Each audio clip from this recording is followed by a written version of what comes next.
تم سب کے سب ایک ہو، تمہارے باپ آدم ہیں، کسی عرب کو کسی عجم پر، کسی عجم کو کسی عرب پر کوئی فوقیت حاصل نہیں ہے۔ بے شک۔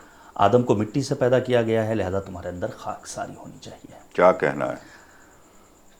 معیار فضیلت تقویٰ ہے، پرہیزگاری ہے، یاد خدا بندی ہے، ذکر الہی ان ہے۔ اکرمکم عند اللہ اتقاکم۔ جی ہاں، جناب حمیدہ خاتون ان ممتاز خواتین میں ہیں جن کی فضیلتوں کے اعتراف کے لیے میں سمجھتا ہوں یہ بیان کر دینا کافی ہے۔ توجہ کریں گے آپ، ہمارے ناظرین بھی انشاءاللہ محظوظ ہوں گے۔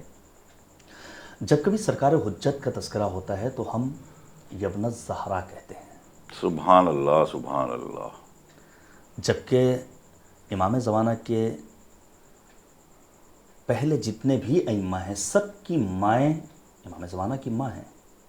جس کیا طرح ہم کہنا ہے، واہ یبن واہ۔ الزہرا کہہ رہے ہیں، اسی طرح یبن النجمہ بھی کہہ سکتے ہیں۔ لیکن کسی اور کے لیے روایت نہیں ملتی ہے سوائے جناب حمیدہ خاتون کے لیے۔ آپ توجہ کیجئے گا، شاید میں سمجھتا ہوں کہ جناب حمیدہ خاتون کی فضیلت اور عظمت اور برتری کو بیان کر دینے کے لیے کافی ہو کہ خود امام معصوم نے امام زمانہ کو یبن حمیدہ کہہ کر خطاب کیا ہے۔ اللہ اکبر۔ کأنی بابن حمیدہ، گویا میں فرزند حمیدہ کو دیکھ رہا ہوں، یملأ الارض قسطا وعدلا، واہ واہ واہ۔ کہ فرزند حمیدہ امام زمانہ ظلم و جور سے بھری ہوئی دنیا کو عدل و انصاف سے پر کریں گے۔ یہ وہ عظیم خاتون ہیں کہ جن کی آغوش میں آسمان امامت و ولایت کے 7ویں اختر تابناک، اور پھر جناب حمیدہ نے بیان کیا ہے کہ جب ولادت ہوئی ہے تو اس بچے نے، اس نومولود نے اپنے دونوں ہاتھوں کو زمین پر ٹیکا ہے کیا کہنا ہے، اور سبحان اپنے اللہ۔ سر کو سجدہ معبود میں رکھ دیا ہے۔ واہ واہ واہ واہ۔ عبد صالح کہا جاتا ہے جناب امام موسی کاظم کو۔ جو روایت ہم تک پہنچی ہے چھٹے امام حضرت امام جعفر صادق علیہ السلام کی کہ میری شفاعت اسے نصیب نہیں ہوگی من استخف بالصلاۃ، جو نماز کو سبق سمجھے۔ یہ روایت بھی نقل کی ہے جناب حمیدہ خاتون نے۔ ہم اور آپ مختلف زیارتوں میں پڑھتے رہتے ہیں، اشہد انک قد کنت فی اصلاب الشامخہ والارحام المطہرہ۔ یقیناً طیب و طاہر تھیں، غیر معروف خاندان سے تھیں، لیکن طیب و طاہر اس حد تک کہ امام معصوم کی ماں قرار سبحان پائیں اللہ، جناب سبحان حمیدہ اللہ۔ خاتون۔ اور پھر بہت اہم بات ہے کہ ایک شوہر اپنی زوجہ سے راضی ہو۔ چھٹے امام حضرت امام جعفر صادق علیہ السلام نے اپنی زوجہ مادر امام موسی کاظم کے لیے جو جملہ ارشاد فرمایا ہے نہایت قیمتی ہے۔ فرماتے ہیں کہ حمیدۃ فی الدنیا محمودۃ فی الآخرہ، سبحان اللہ سبحان اللہ۔ دنیا میں بھی ستائش واہ واہ اور واہ۔ آخرت میں بھی قابل مدح و ثنا۔ 4 فرزند اللہ نے آپ کے بطن سے امام جعفر صادق علیہ السلام کو عطا کیے، جن میں خود امام موسی کاظم ہیں، جناب اسحاق ہیں، جناب فاطمہ ہیں، جناب محمد دیباج ہیں، جن کی قبر کے بارے میں کہا جاتا ہے کہ ایران کے شہر دامغان کے پاس ہے۔ سبحان اللہ۔ ابھی آپ نے ایک لفظ کہا باب الحوائج، امام کے القاب میں بہت ہی مشہور، مگر ساتھ ساتھ کیونکہ ہم اس زاویے سے بھی بات کر لیں تھوڑی سی، جناب عباس بھی باب الحوائج ہیں، جناب علی اصغر، جناب علی اصغر بھی باب الحوائج ہیں، امام سب موسیٰ باب کاظم علیہ الحوائج السلام بھی باب الحوائج ہیں۔ ان 3 کو اس لقب سے نوازا گیا۔ جی ہاں۔ کیا کہیں گے اس بارے میں؟ دیکھیے، باب الحوائج یہ تمام معصوم ہستیاں، اس گھرانے سے تعلق رکھنے والے تمام افراد، حد یہ دعائے ہے، توسل، دعائے توسل موجود ہے، حد یہ ہے جو اس در سے واقعی معنی میں وابستہ ہو جائے وہ بھی باب الحوائج ہے۔ کیا کہنا ہے، ایسے سبحان علماء اللہ، اور سبحان عفا اللہ۔ حکما ہمیں ملتے ہیں کہ لوگ اپنی دعاؤں کی قبولیت کے لیے جایا کرتے تھے ان کے پاس، کہ ہم مانگتے خدا سے ہیں، واسطہ اور وسیلہ اہل بیت کو قرار دیتے ہیں۔ میں ایک لطیف نکتے کی جانب اشارہ کروں، چونکہ ایام سوگواری ہے، امام حسین ہیں۔ سرکار سید الشہداء اپنے ایک چاہنے والے سے نصیحت آمیز لہجے میں بیان کرتے ہیں کہ اگر کبھی مانگنا پڑے اپنے جیسے انسانوں سے تو ہر کس و ناکس کے سامنے دست سوال مت پھیلانا۔ کیا کہنا ہے، واہ۔ 3 شرطیں بیان کی ہیں مولا امام حسین نے۔ ذی دین، اس سے مانگنا جو دیندار ہو، واہ واہ واہ۔ اگر نہیں بھی دے گا تو تمہارے حق میں مالک کی بارگاہ میں دعا کرے گا۔ سبحان اللہ سبحان پھر اللہ۔ فرماتے ہیں او مروتین، اس سے مانگنا جو جوامرد ہو، جو آبرو ریزی نہ کرے، جو تمہاری رہنمائی کرے کہ اگر میں نہیں دے سکتا ہوں تو فلاں جگہ سے تمہارا یہ کام بن جائے گا. کیا پھر فرمایا او حسا بن، اس سے مانگنا جس کا خاندانی بیک گراؤنڈ اچھا ہو.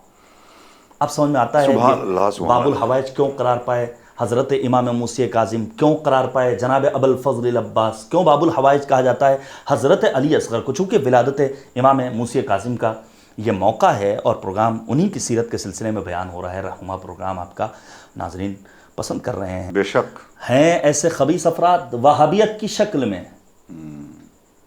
جو یہ کہتے ہیں کہ قبور کی زیارت بدعت ہے. کیا تم نے اپنے بزرگوں کی زندگی کا مطالعہ نہیں کیا ہے؟ امام شافعی حضرت امام موسی کاظم علیہ السلام کے روضہ اطہر پر حاضری دیتے تھے کیا کہنا ہے. اور جانے کے بعد وہاں اپنی دعاؤں کو طلب کرتے تھے. یہاں تک کہ خود ان کی اپنی کتابوں میں ملتا ہے کان الشافعی یقول. عربی گرامر سے واقف افراد جانتے ہیں، علماء بھی ہماری گفتگو سن رہے ہیں، طلاب و افاضل بھی سن رہے ہیں. فعل ماضی مضارع کے ساتھ آیا جو استمرار پر دلالت کر رہا ہے. مستقل یہ کہتے تھے امام شافعی، کیا کہتے تھے؟ کیا کہنا ہے. واہ قبر موسی الکاظم التریاق المجرب. واہ واہ واہ واہ. امام موسی کاظم علیہ السلام کی قبر اطہر ایک مجرب نسخہ ہے دعاؤں کی قبولیت کے لیے. سبحان اللہ سبحان اللہ. الخیرات الحسان فی مناقب الامام الاعظم ابی حنیفۃ النعمان کتاب کا نام ہے. اس میں لکھا ہوا ہے اور لکھا ہے علامہ امام شہاب الدین احمد ابن حجر حیثمی المکی الشافعی، جن کی وفات ہوئی سن 974 میں، اور یہ کتاب مکتبہ حقانیہ شہر پشاور پاکستان سے شائع ہوئی ہیں. کیا لکھا ہے؟ اس کی فصل نمبر 35 میں آیا ہے کہ امام شافعی ائمہ مذاہب کی زندگی میں اور ان کی وفات کے بعد ان کا احترام کرتے تھے اور ان کے قبور حوائج کی قبولیت کا مرکز قرار پائے. کیا کہنا ہے. ابو حنیفہ کی قبر پر حاضری دیتے تھے. امام شافعی کہتے ہیں کہ میں ابو حنیفہ کی قبر پر حاضر ہوتا ہوں، اسے اپنے لیے باعث برکت سمجھتا ہوں. جب کسی حاجت کو مالک کی بارگاہ میں پیش کرنا ہوتا ہے تو میں ابو حنیفہ کی قبر پر پہنچنے کے بعد 2 رکعت نماز ادا کرتا ہوں، پھر ان کے توسل سے خدا سے دعا کی قبولیت طلب کرتا ہوں، فوراً میری حاجت قبول ہو جاتی ہے. کیا کہنا ہے. سبحان اللہ. امام علیہ السلام نے ایک بہت خوبصورت بات اور کہی ہے. اپنے دن کو کس طریقے سے مرتب کرو، اپنے دن کو کن کاموں کے لیے کیسے کیسے بانٹو. میں چاہتا ہوں اس پر بھی کچھ آپ ذکر جی ہاں، کریں. یقیناً جب کبھی کام کی گفتگو ہوگی تو امام موسی کاظم کی وہ حدیث ہماری نگاہوں کے سامنے آئے گی. اجتہدوا فی ان یکون زمانکم 4 ساعات. اپنے 24 گھنٹوں کو 4 حصوں میں تقسیم کرو. سبحان اللہ. بہت اچھی مولا بات ہے. فرماتے ہیں جی ساعتین لمناجات اللہ. ایک حصہ راز و نیاز خداوند کریم سے، عبادت خداوندی کے لیے مخصوص. وساعۃ لامر المعاش. ایک حصہ ذریعہ معاش کی تلاش میں باہر نکلو. وساعۃ لمعاشرۃ الاخوان والثقات الذین یعرفونکم ویخلصون لکم فی الباطن. ایک حصہ صلہ رحمی کے لیے، احباب سے ملاقات کرو لیکن ہر کسی کو اپنا دوست نہ بناؤ. ان سے دوستی کرو جو تمہیں نیکیوں کا حکم دیں، اچھائیوں کی طرف گامزن کریں، جو تمہارے باطن کو سنواریں. یہی وجہ ہے کہ امیر المؤمنین نے فرمایا کہ ہر کسی سے دوستی نہیں کرنی چاہیے، قرآن سے دوستی کرو. قرآن نے کہا انسان جو اس دنیاوی زندگی میں اپنی دوستیوں پہ ناز کر رہا ہے، کل قیامت میں مالک کی بارگاہ میں کہے گا یا ویلتا لیتنی لم اتخذ فلانا خلیلا. کاش میں نے فلاں کو اپنا دوست نہ بنایا ہوتا. پھر مولا فرماتے ہیں وساعتین تخلون فیہا للذاتکم فی غیر محرم. جائز لذتوں کے حصول کے لیے اپنی زندگی کا ایک حصہ وقف کرو. سبحان اللہ. امام موسیٰ کاظم علیہ السلام کے زمانے میں جیسے کہ میں نے بتایا کہ بہت سارے سیاسی بحران اور بہت ساری مشکلیں اور وغیرہ وغیرہ. آپ کا وہ لائے عمل کی جو سماج کے ڈیولپمنٹ کے لیے بہت ہی مختصر انداز میں جو آپ نے پیش کر دیا، یعنی سے کہتے ہیں کلیے کے طور پر آپ نے 3 باتیں پیش کر دیں، وہ کیا ہیں؟ یہ تمام معصوم ہستیاں ہمارے لیے آئیڈیل ہیں، نمونہ عمل ہیں. امام موسی کاظم علیہ السلام نے 3 طرح کی مدد کی ہے سماج کو ڈیولپ کرنے کے لیے اور سماج کی ترقی کے لیے. لوگوں کی مالی مدد کی ہے، لوگوں کی فکری مدد کی ہے، اور لوگوں کی اس اعتبار سے مدد کی ہے کہ کسی کی آبرو ریزی نہ ہو. واہ واہ واہ واہ، سبحان اللہ. اور یہ سبحان تینوں باتیں آج کے دور میں یہ سمجھتا ہوں بہت ضروری. کووڈ-19 کا دور ہے، لوگ بے روزگار ہوئے ہیں، 50% تک ہمارے جوانوں کی سیلری کو کاٹ لیا گیا ہے. کتنے جوان جاب لیس ہیں اس وقت. لیکن میں سلام کرتا ہوں ان تمام غیوروں کو اپنی قوم کے جنہوں نے ان سخت حالات میں غریبوں کا، ناداروں کا، پریشان حال افراد کا ہاتھ تھاما ہے. اللہ. بہت بڑا یہ ہر چیز کے پروز اینڈ کونس دونوں ہوتے ہیں. تو یہ کووڈ-19 کا جو زمانہ گزرا ہے یہ بہرحال ایک اتحاد کا بہت بڑا پیغامبر بن کر کے بھی آیا. بالکل آیا ہے. بہت اچھی چیزیں اس میں ہوئیں اور ہم خدا کا شکر ادا کرتے ہیں کہ اس میں سب قومیں برابر سے شریک ہوئیں. الحمدللہ الحمدللہ. خود امام موسی کاظم علیہ السلام کی ایک نہایت دلچسپ دل نشین حدیث ہے. مولا فرماتے ہیں ان فی الارض عبادا یسعون فی حوائج الناس. روئے زمین پر کچھ ایسے بندگان خدا ہیں جو لوگوں کی حاجتوں کو پورا کرنے کے لیے، ان کی ضروریات کو پورا کرنے کے لیے سبقت کرتے ہیں. ہم الآمنون یوم القیامہ. قیامت کے دن ایسے لوگ امنیت میں رہیں گے. آپ قیامت کا منظر اپنی نگاہوں کے سامنے رکھیں. نفسا نفسی کا عالم ہوگا، اولاد سے، باپ سے، بیٹے سے، سوانیزے پر سورج ہوگا، ہر کوئی فرار اختیار کر رہا ہوگا. اور اس موقع پر اگر کسی کو امنیت ملے گی تو کسے؟ جو لوگوں کی حاجت پر آوری کرتا ہوں. میں امام کاظم کی زندگی سے مدد کے وہ 3 پہلو آپ کے سامنے مختصر لفظوں میں پیش کروں. سب سے پہلی بات تو یہ ہے کہ ایک غلط فہمی ہمارے بعض سادہ لوہ مؤمنین کے درمیان ہے کہ ہمارے معصوم ائمہ اطہار علیہم السلام فقیر تھے، غریب تھے. نہیں، مالدار ترین افراد تھے اہل بیت اطہار علیہم السلام. ہاں، تمام تر مالداری کے باوجود یہ معصوم ہستیاں وہ جنہوں نے فقیرانہ زندگی بسر کی ہے. جی، زمین آسمان کا فرق. جناب فضہ کا تذکرہ گزشتہ شب ناظرین نے سنا اسی رہنما نامی پروگرام میں خواتین کربلا کے ضمن میں کہ مولا کائنات امیر المؤمنین کے سامنے جب طلائع احمر پیش کرتی ہیں اور پھر مولا طریقہ بتاتے ہیں، امام حسین کی جانب اشارہ کرتے ہیں. ائمہ اطہار علیہم السلام علم کیمیا کے جاننے والے تھے.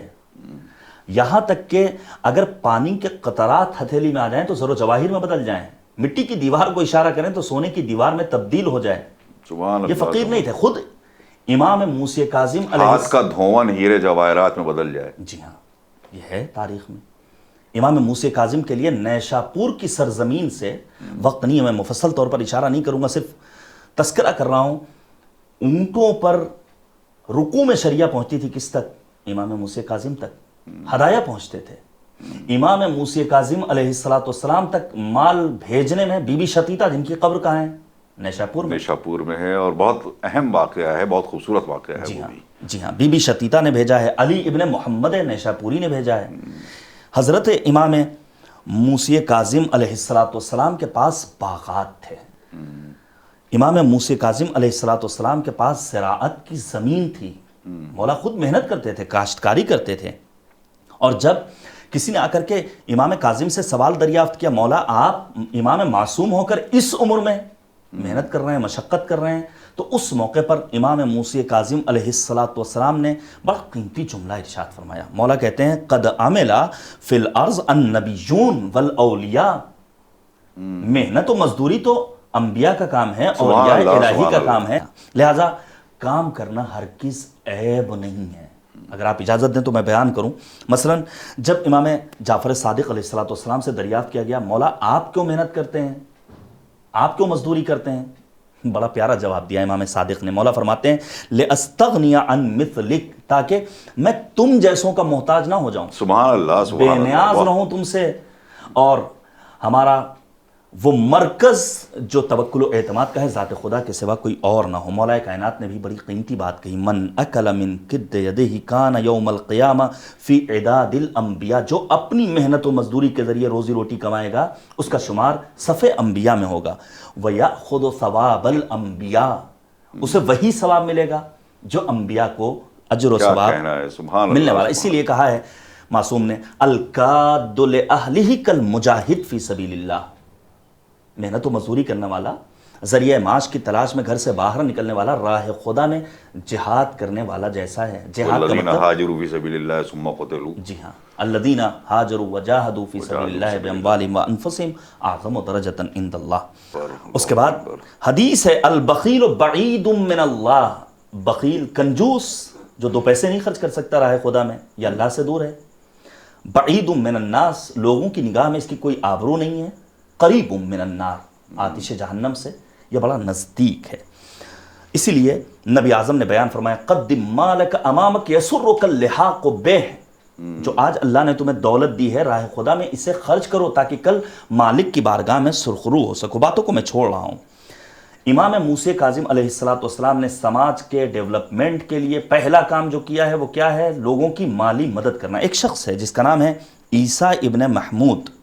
یہ آتا ہے مولا کی بارگاہ میں، شرف یاب ہوتا ہے، مولا امام کاظم کو سلام کرتا ہے، کہتا ہے یبن رسول اللہ، میں بڑا تنگ دست ہوں، زندگی میں بڑی پریشانیاں ہیں، صعوبتیں ہیں. اور پھر وہ کہتا ہے ابھی کچھ عرصے قبل، میں سمجھتا ہوں ماہ مبارک رمضان کے بعد، شدید گرمی میں ٹڈیوں کا ایک دل آیا تھا شہر لکھنؤ میں. وہ آ کر کہتا ہے مولا میرے پاس کدو کا کھیت ہے، لیکن ٹڈیوں نے کدو نہیں چھوڑا، فصل برباد ہو گئی. آپ دیکھیے مولا امام کاظم علیہ السلام نے سماج میں زندگی بسر کرنے والوں کا کیسے ہاتھ تھاما ہے. مولا پوچھتے ہیں یہ بتاؤ تمہارے کل سرمایہ کی قیمت کیا تھی؟ اس کھیت میں اگر فصل پیدا ہوتی تو اس کی قیمت کیا ہوتی؟ وہ آنے والا کہتا ہے 120 دینار. مولا اسے اس کے کئی برابر دیتے ہیں اور دینے کے بعد کہتے ہیں جاؤ اپنی زندگی کے ایام کو بسر کرو. نہ فقط یہ کہ درہم و دینار سے نوازا بلکہ 2 اونٹ بھی اسے دیے ہیں. یہ ہے مالی مدد. میں عالم اہل سنت خطیب بغدادی کا جملہ آپ کے سامنے پیش کروں. کیا کہتے ہیں خطیب بغدادی؟ سورر موسیٰ کان مثلا. امام موسیٰ کاظم کے پاس کچھ تھیلیوں میں ہمیشہ پیسے ہوتے تھے، کسی میں 200 درہم، کسی میں 400، کسی میں 600، کسی میں 1000. کہتے ہیں ضرب المثل قرار پا گئے تھے امام موسیٰ کاظم علیہ السلام کے وہ تھیلے. حماد ابن عیسیٰ نے جب آ کر کہا کہ مولا 5 چیزیں مجھے چاہیے، زوجہ، اولاد، گھر، سواری، حج. امام موسیٰ کاظم علیہ السلام نے ساری چیزیں دیں. اور پھر دیکھیے امام موسیٰ کاظم نے ساری چیزیں دینے کے بعد اس آنے والے اپنے چاہنے والے سے کہا کہ اللہ تمہیں 50 حج نصیب کرے. اتنی عمر دی ہے حماد ابن عیسیٰ کو پروردگار عالم نے کہ 50 حج کیے ہیں. حماد ابن عیسیٰ کہتے ہیں کہ میری خواہش ہوئی کہ میں 51واں حج کر لوں. مقام جوفہ پر سیلاب آتا ہے اور یہ مالک کی بارگاہ میں پہنچ جاتے ہیں. امام موسیٰ کاظم نے 50 حج کی دعا دی تھی، 50 ہی حج نصیب ہوا ہے. حضرت امام موسیٰ کاظم علیہ السلام کی دعاؤں کے نتیجے میں. البتہ ایک گزارش کروں گا، مالی مدد کرنے کے بعد سیلفی نہ لیجیے. یہاں تک کہ میں جب اس روایت کو پیش کرتا ہوں، معصومین خاص طور سے ہمارے چوتھے امام، جی ہاں، ویسے اپنی قوم سے ہم زیادہ کہہ سکتے ہیں یہ بات، آپ حجاب کر لیتے تھے اگر کوئی مانگنے والا آتا تھا، اپنے چہرے کو ہٹا لیتے تھے اس کی میں طرف سے، آگے آپ کے سامنے کہ پیش کہیں شرمندگی نہ محسوس میں کرے. آپ کے لیے آگے کا مرحلہ پیش کروں. آنے والا بارگاہ سید الشہداء امام حسین میں آتا ہے، کچھ کہنا چاہتا ہے. مولا نے کہا جو کچھ تمہیں کہنا ہے وہ لکھ کر دو، چھپا کر کے آپ صدقہ دیں، خیرات دیں، نیکیاں کریں، لوگوں کی مالی مدد کریں. اسی لیے مولا کائنات نے فرمایا کہ 7 چیزیں تمہارے صدقے کو، تمہارے خیرات کو، تمہاری نیکیوں کو زینت بخشتے ہیں. اولاً ہر پیسہ بارگاہ خداوندی میں قبول نہیں ہے، تمہاری وہ رقم حلال ہونا چاہیے.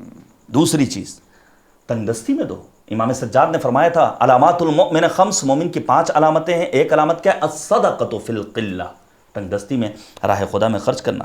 پھر کہا اپنی موت سے قبل دینا، ایسا نہ ہو کہ تمہارا سرمایہ یہیں رکھا رہ جائے، تمہارے مرنے کے بعد تمہارے وارثین تمہارے مال کو دوسروں میں تقسیم کریں. سبحان اللہ. پھر فرمایا اچھی چیز دینا، لن تنالوا البر حتی تنفقوا مما تحبون.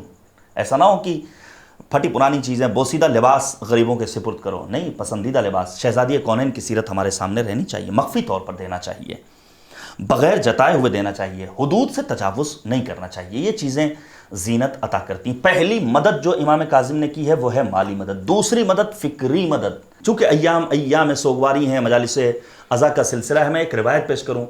حضرت امام حسین علیہ السلام نے بڑی قیمتی بات کہی. مولا فرماتے ہیں قال الحسین من اتانا لم یعدم خصلۃ من اربعہ، جو شخص ہماری مجلسوں میں شریک ہوگا اسے 4 چیزوں میں سے کوئی ایک چیز ضرور نصیب ہوگی. آیت محکمہ، اولاً اس کا عقیدہ محکم ہوگا، وقضیۃ عادلہ، اس کے مزاج میں انصاف پیدا ہوگا، مزاج منصفانہ ہوگا، وَأَخَمْ مستفادہ، اسے ایک اچھا بھائی ملے گا. پھر فرمایا وَمُجَالَسَةُ العلماء، علماء کی ہم نشینی میسر آئے گی. علماء سے فکری مدد لیجیے، فکری. اسی لیے کہا ہے یونس ابن عبد الرحمن امام کاظم کی خدمت میں آتے ہیں، مولا فرماتے ہیں اے یونس میں تمہیں ایک دعا تعلیم کر رہا ہوں، میں تمہیں ایک دعا تعلیم کر رہا ہوں. اللہم لا تجعلنی من المعارین، خدایا میرا دین کرائے والا دین نہ ہو. ایام ازا آئیں گے تو ٹی وی پر ناچ گانا ہم نہیں دیکھیں گے، مجلسوں میں شرکت کرنی ہے تو باحجاب ہمارے گھر کی خواتین جائیں گی، نظم میں شرکت کرنی ہے تو تمام تر دینی مسائل کی پاسبانی کی جائے گی. اور جہاں ایام ازا رخصت ہوئے شریعت کو بھی ہم ساری شریعت بھی رخصت. جی ہاں، یہ دیکھیے جب جیسے فرض کیجئے ہمارے قاسم بھائی اتنی زحمتیں کرتے ہیں، یہ کیمرہ اگر ان کا اپنا ہے، یہ مالک ہیں، جب چاہیں اسے اسٹینڈ پر لگا کر کے استعمال کر سکتے ہیں. لیکن اگر یہ کرائے پر لے کر آئیں تو پروگرام ختم ہوگا، ان کو واپس کرنا ہوگا. کہا خدا کی بارگاہ میں دعا کرو کہ ہمارا دین کرائے والا دین نہ ہو. دوسری دعا وَلَا تُخْرِجْنِي مِنَ التَّقْصِيرِ، ایسا نہ ہو کہ تم تھوڑی سی عبادت کرنے کے بعد مغرور ہو جاؤ. فکری تغذیہ انہی مجالس اعضاء کے ذریعے، انہی ذکر اہل بیت اطہار علیہ الصلوۃ والسلام کے ذریعے ملے گا. شقیق بلخی کا بڑا مفصل واقعہ ہے. شقیق بلخی ایک صوفی ہے، حج کے لیے جا رہا ہے، قافلے کے ساتھ ہے، دیکھتا ہے ایک جوان موٹا لباس پہنے ہوئے، پہچانتا نہیں ہے اس جوان کو. شقیق بلخی فوراً بدگمانی کا شکار ہوا کہ یہ جوان آئے گا ابھی کھانے کا مطالبہ کرے گا، اور جاتا ہے امام کاظم کی ملامت کرنے کے لیے. لیکن امام کاظم علیہ الصلوۃ والسلام نے سورہ حجرات کی فوراً آیت کریمہ کی تلاوت کی کہ اجتنبوا کثیرا من الظن ان بعض الظن اثم. دیکھیے کیسے فکری مدد کی ہے امام موسی کاظم نے، بدگمانی سے بچو. شقیق بلخی سوچ رہا ابھی تو کچھ کہا بھی نہیں ہے، کچھ اور منزل آگے پہنچے. پھر شقیق بلخی نے دیکھا وہ جوان ہے جو کنویں میں ظرف ڈال رہا ہے، لیکن ظرف کنویں میں رہ جاتا ہے، رسی ٹوٹ جاتی ہے. خدا سے وہ جوان دعا کرتا ہے خدایا اس ظرف کے سوا میرے پاس کوئی اور برتن نہیں، میں پیاسا ہوں. شقیق بلخی کیا دیکھتا ہے؟ پانی اوپر آتا ہے، وہ جوان جو تنہا جا رہا ہے پانی پیتا ہے، اپنے ظرف کو باہر نکالتا ہے. ابھی بھی نہیں سمجھا کون ہے یہ ذات، کون ہے یہ شخصیت. پہنچ گئے مکے. شقیق بلخی نے کیا دیکھا؟ شقیق بلخی نے دیکھا کہ یہ پہنچنے والا جب پہنچا ہے تو آ رہے ہیں افراد، جم غفیر ہے، کوئی سلام کر رہا ہے، کوئی ہاتھوں کا بوسہ لے رہا ہے. اور جب شقیق بلخی نے سوال کیا یہ کون ہیں، کہا یہ ابو ابراہیم حضرت امام موسی کاظم علیہ السلام ہے. اس موقع پر امام موسی کاظم علیہ السلام نے شقیق سے یہی کہا تھا جب شقیق پہنچا ہے، یا شقیق احسن ظنک باللہ، سوء ظن کا شکار نہ ہوا کرو. امام کاظم کا ایک باغ ہے خرمے کا، اور جب فصل تیار ہوتی تھی تو امام کاظم کو مزدور ہائر کرنے پڑتے تھے. اللہ اکبر. امام کاظم کے یہاں مزدور کام کر رہے ہیں اور خرموں کی پیکنگ چل رہی ہے. امام کے ایک مزدور نے دیکھا کہ ایک مزدور ہے جو خرمے پیک بھی کر رہا ہے اور ساتھ ہی ساتھ کچھ خرمے باغ کے پیچھے دیوار کے گراتا جا رہا ہے. آتا ہے فوراً امام کاظم تک چغلی کے لیے. امام کاظم نے کہا تم اپنا کام کرو. امام نے اپنے غلام کے ذریعے اس شخص کو بلایا، کہا اتجو، بھوکے ہو؟ نہیں مولا. کیا برہنہ ہو، لباس نہیں ہے؟ کیا بیوی نے لباس کا مطالبہ کیا ہے؟ نہیں. پھر کیوں؟ کہا اشتہی تو یبن رسول اللہ، میری دلی خواہش ہے، میں چوری پسند کرتا ہوں. واقعاً سماج کے لیے سب سے بڑا المیہ ہے کہ انسان گناہ کرے، یہ کہہ کر کہ مجھے مزہ آتا ہے، مجھے مزہ آ رہا ہے. جی. امام کاظم علیہ السلام چاہتے تو اس چوری کرنے والوں کو تمام مزدوروں کے سامنے ٹوک دیتے، لیکن مولا نے خاموشی کے ساتھ بلایا ہے. ظاہر ہے کہ بہت ساری باتیں بیان کرنے کو رہ گئیں. عمریں کم اور واقعات ان کے کمالات بہت زیادہ. ساری زندگی بیان کرتے رہے تو ختم نہ ہوں گے. امام موسیٰ کاظم علیہ السلام کے زمانے کے جو سیاسی حالات ہیں جس میں بہت زیادہ ذکر آتا ہے جناب علی بن یقطین کا اور جناب صفوان جمال کا. ہم اس میں ایک چیز تو یہ دیکھتے ہیں کہ ایک سے کہہ رہے ہیں تم گورنمنٹ میں جاؤ، ایک سے کہہ رہے ہیں کہ تم گورنمنٹ کی مدد مت کرو. تو آج کل جو سیاسی شوق پیدا ہو رہا ہے اس میں کہاں تک یہ چیز مددگار ثابت ہوتی ہے؟ اور دوسرے اور کچھ اہم جو سیاسی ایک آدھ اچھے برے ہیں میں چاہتا ہوں ان کا ذکر کریں۔ امام کاظم علیہ السلام کی انفرادی اجتماعی سیاسی زندگی ہم سب کے لیے مشعل راہ ہے۔ میں صرف اپنے جوانوں کے لیے ایک پیغام دے دوں آپ کی اجازت سے، بہت اہم مسئلہ ہے۔ بسا اوقات جوان یہ چاہتا ہے کہ اس کی بیوی سجی رہے، میک اپ کیے رہے، خود اپنے بارے میں غور نہیں کرتا ہے۔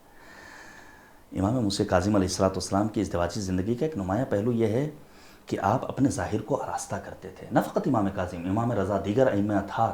ایک روز امام نے خضاب کیا، اپنے کو مینٹین کیا۔ یہ میرے الفاظ ہیں۔ کسی نے کہا مولا آج بہت اپنے تک آپ پہنچے ہیں، بڑی رسیدگی کی ہے اور اپنے کو مینٹین کیا ہے۔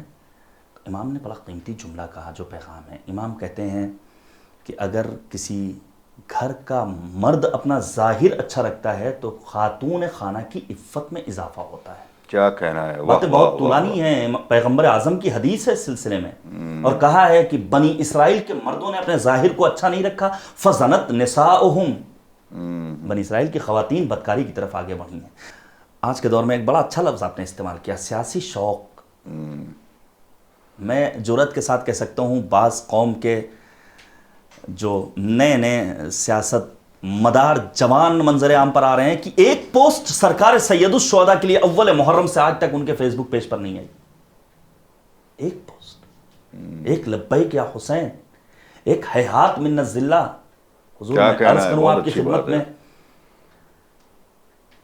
مرحوم علامہ طباطبائی رضوان اللہ تعالی علیہ کیسے بامعرفت علماء تھے۔ علامہ طباطبائی کہتے ہیں یہ بینر جو یاد شہیدان کربلا میں عزاخانوں میں لگائے جاتے ہیں، شاہراہوں پر لگائے جاتے ہیں، کل قیامت کے دن مالک کی بارگاہ میں شفاعت کریں گے۔ کیا کہنا ہے، سبحان اللہ سبحان اللہ۔ کہاں ہے ہماری قوم کے جوان؟ لیکن سیاسی یہی تو ہم لوگ بار بار کہتے ہیں کہ ہر چیز خلوص کے ساتھ اور پاکیزگی کے ساتھ، امام مظلوم سے جو چیز تم منسوب کر دو گے وہ چیز پاکیزہ بھی ہو جائے گی اور وہ چیز دائمی بھی ہو جائے گی، مگر اسی کو آدمی محسوس نہیں کر پا رہا ہے۔ جی ہاں، کاش زیارت عاشوراء کا وہ فقرہ ہماری قوم کے افراد پڑھیں، فَأَسْأَلُ اللَّهَ الَّذِي أَكْرَمَ مَقَامَكَ وَأَكْرَمَنِي بِكَ۔ عزت، شہرت، دولت، جو کچھ بھی ملے گا وہ اسی در سے وابستگی کے نتیجے میں۔ سیاسی تدبیر امام موسیٰ کاظم کی نہایت اہم ہے۔ علی بن یقطین کو بھیجا ہے، جناب صفوان جمال کو روکا ہے، اور یہ میں سمجھتا ہوں کہ اگر انسان تاریخ کے ان دو کرداروں کو پڑھ لے تو وہ سوال خود بخود حل ہو جائے گا کہ آخر موجودہ دور میں سیاسی پارٹیوں میں جائیں تو کیا کریں، کیا کریں۔ نہیں، میں اور آگے بڑھوں۔ مثلا منصور دوانیقی نے امام موسیٰ کاظم علیہ السلام کو اپنی بزم میں بلایا ہے عید نوروز کے موقع پر۔ امام کاظم نے صراحت کے ساتھ انکار کیا، یہ ایرانیوں کی عید ہے، پیغمبر نے، میرے جد نے اس سلسلے میں کچھ نہیں بیان فرمایا۔ اصرار بڑھتا ہے۔ وہ کہتا ہے کہ فوجی افسروں کی دلجوئی کے لیے میں نے پروگرام رکھا۔ جب اصرار بڑھا تو مصلحتاً امام کاظم نے قبول کیا۔ مولا پہنچے ہیں، ایرانی فوجی افسران نے بڑے بڑے تحفے دیے، ظاہر سی بات ہے بادشاہ وقت کو خوش کرنا ہے، معمولی تحفے نہیں ہوں گے۔ ملکہ سبا نے اگر جناب سلیمان کے پاس تحفہ بھیجا ہے، کوئی چھوٹا موٹا تحفہ نہیں ہے، بڑے بڑے تحفے۔ اہل بیت اطہار علیہ السلام کی راہ میں بڑے تحفے قابل قبول ہوں نہ ہوں، لیکن جو خلوص نیت کے ساتھ تحفہ پیش کیا جاتا ہے وہ ضرور قبول ہوتا ہے۔ بے شک بے شک۔ سب تحفے دے کر چلے گئے۔ ایک سیف العمر انسان آتا ہے، کہتا ہے مولا میرے پاس دینے کے لیے کچھ نہیں، لیکن میں نے آپ کے جد امام حسین کے لیے کچھ اشعار کہے۔ کیا کہنا ہے، سبحان اللہ سبحان وہ اللہ۔ اشعار میں شاعروں کو سلام کرتا ہوں، لیکن ان شاعروں کو، ان شعراء حضرات کو جو دیوبلوں کو میں تو فرستق کو اپنے لیے آئیڈیل اور نمونے عمل بناتے ہیں۔ یقین جانیے میرے عزیز شاعروں، نثر نے ہمیشہ نظم کی انگلیاں تھام کر چلنے کا ہنر سیکھا ہے۔ وہ کہتا ہے کہ میں اس تیغ سے حیرت و تعجب میں ہوں جو آپ پر بلند ہوئی، اور جنگ کے دن جب آپ کا وجود غبار آلود تھا، اس تیر پر میں حیرت و تعجب میں ہوں جو اہل حرم کے سامنے برسے، جبکہ انصار اشکبار آنکھوں کے ساتھ مدد کے لیے پکار رہے تھے، لیکن تیر نہیں ٹوٹے اور رکاوٹ نہ بن سکے کہ آپ کے جسم میں پیوست نہ ہوں آپ کی جلالت اور منزلت کی خاطر۔ امام موسیٰ کاظم نے کہا مجھے تمہارا یہ تحفہ قبول ہے۔ کس تحفے کو قبول کیا؟ کیا کہنا ہے، جو اشعار کی صورت ہے، جو بظاہر دکھ بھی نہیں رہا ہے۔ اور اس موقع پر منصور دوانیقی سے امام موسیٰ کاظم نے پوچھا تحفے اور ہدایہ جو مجھے ملے ہیں اس کا کیا کرنا ہے؟ کہا آپ مالک ہیں۔ امام موسی کاظم علیہ السلام نے اس ضعیف کو سارے تحفے دے دیے اور اعلان کر دیا بھرے دربار میں منصور دوانیقی کی تمام سازشوں کو ناپاک بناتے ہوئے کہ تم ہمیں تحفوں کے ذریعے آزمانا چاہتے تھے۔ میری نظر میں ان تحفے اور تحائف کی کوئی اہمیت نہیں ہے، ہم دلوں پر جو حکومت اشک کرنے والے ہیں۔ عزائے حسین کی اہمیت ہے۔ سبحان اللہ سبحان اللہ۔ میں حسن اختتام کرنا چاہوں گا امام کاظم کا، جب کبھی تذکرہ کرتا ہوں تو ایک بات ضرور کرتا ہوں، ایسا بابرکت امام، ایسے افراد امام کاظم علیہ السلام سے وجود میں آئے، چاہے وہ امام رضا ہوں، چاہے شاہ چراغ ہوں۔ میں گیا ہوں شیراز، خوبصورت شہر ہے، چاہے وہ بی بی معصومہ قم سلام اللہ علیہ ہوں، یا پھر اور آگے آ جائیے آپ، آج کے کچھ دن پہلے سید رضی، سید مرتضی، امام خمینی، سید خوئی رضوان اللہ تعالیٰ علیہ۔ بس ایک جملہ کہوں گا، وقت ختم ہو گیا، کہ اگر کسی انسان کو اس خاندان کی علمی جلالت دیکھنی ہو تو آغا خوئی کی زندگی کا مطالعہ کریں، واہ واہ، اور اگر کسی کو جلا وطنی کے عالم میں دشمنوں کے سامنے نبرد آزمائی کا ہنر سیکھنا ہو تو خمینی بت شکن کی زندگی۔ سبحان اللہ سبحان اللہ، ہمارا واہ لاکھوں واہ، سلام حضرت باب الحوائج جناب موسی کاظم علیہ السلام۔ سبحان اللہ سبحان اللہ۔ اسی سیاسی زندگی سے متعلق ایک چھوٹی سی بات میں بھی عرض کر دوں کہ جناب علی ابن یقین کو جب آپ نے بحیثیت فائنانس منسٹر اور پرائم منسٹر ہارون کے دربار میں بھیجا ہے تو ایک ہی نصیحت کی تھی کہ تمہارے دروازے سے کوئی مومن خالی ہاتھ واپس نہ جائے۔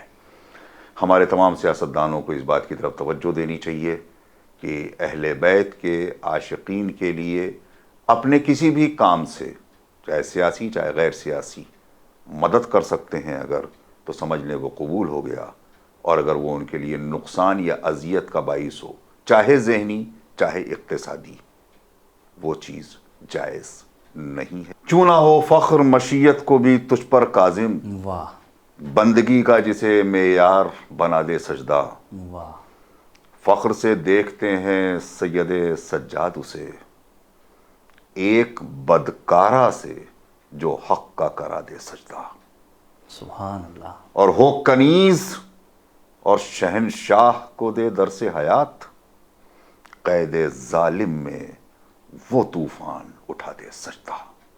سجدے نہ بھولیے گا۔ خدا حافظ و ناصر، والسلام علیکم ورحمۃ اللہ وبرکاتہ۔